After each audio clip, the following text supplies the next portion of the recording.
കാശില്ലാത്തത് ഒരു കുറ്റമാണോ സർ? കൊടും കുറ്റമെന്ന് കൊള്ളസങ്കേതമായ ബാങ്കുകൾ. മിനിമം ബാലൻസ് ഇല്ലാത്തതിന്റെ പേരിൽ ബാങ്കുകൾ പാവങ്ങളിൽ നിന്നും കഴിഞ്ഞ വർഷം മാത്രം പിഴിഞ്ഞെടുത്തത് 5000 കോടി. ചോദിക്കാനും പറയാനും ആരുമില്ലാതായപ്പോൾ ബാങ്കുകളുടെ കൊടും ചതിയുടെ കണക്ക് പുറത്ത്. ആരുടെയെങ്കിലും കയ്യിൽ കാശില്ലാത്തത് കുറ്റമാണോ? ആണെന്ന് പറയുകയാണ് ബാങ്കുകൾ. നോട്ട് നിരോധനത്തിന് ശേഷം കൊള്ളസങ്കേതമായി മാറിയത് ബാങ്കുകളാണ്. ഇതിന്റെ പേരിൽ ശതകോടികളാണ് ബാങ്കുകളിൽ എത്തിയത്. പോരാത്തതിന് മിനിമം ബാലൻസ് ഇല്ലാത്തതിന് പിഴയും ഈടാക്കി. അങ്ങനെ ആയിരക്കണക്കിന് കോടികളാണ് ബാങ്ക് കഴിഞ്ഞ സാമ്പത്തിക വർഷം കൊള്ളയടിച്ചത്.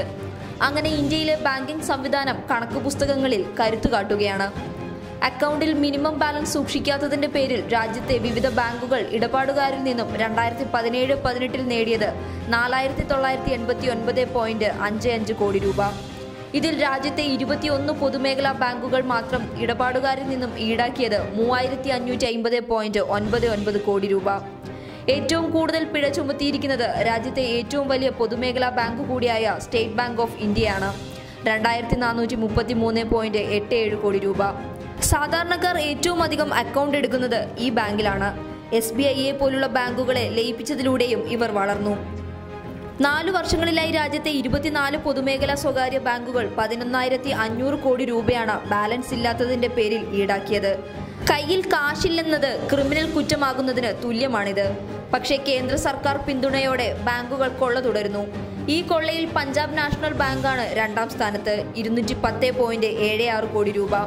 സെൻട്രൽ ബാങ്ക് ഓഫ് ഇന്ത്യ 173.92 കോടിയും കനറ ബാങ്ക് 118.11 കോടി രൂപയും ഈടാക്കി.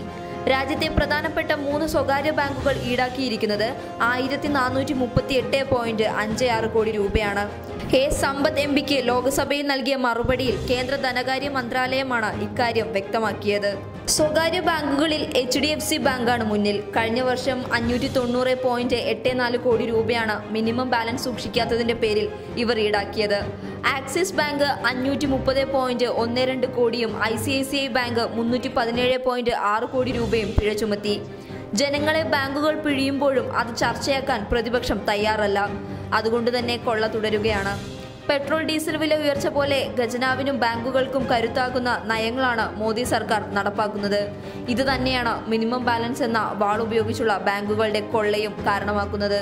5 വർഷത്തെ ഇടവേളയ്ക്ക് ശേഷം 2017 മാർച്ച് മുതൽ മിനിമം ബാലൻസ് നിർബന്ധമാക്കിയ SBI ബേസിക് സേവിങ്സ് അക്കൗണ്ടുകളെയും ജൻധൻ അക്കൗണ്ടുകളെയും മാത്രം ഇതിൽ നിന്ന് ഒഴിവാക്കിയിരുന്നു.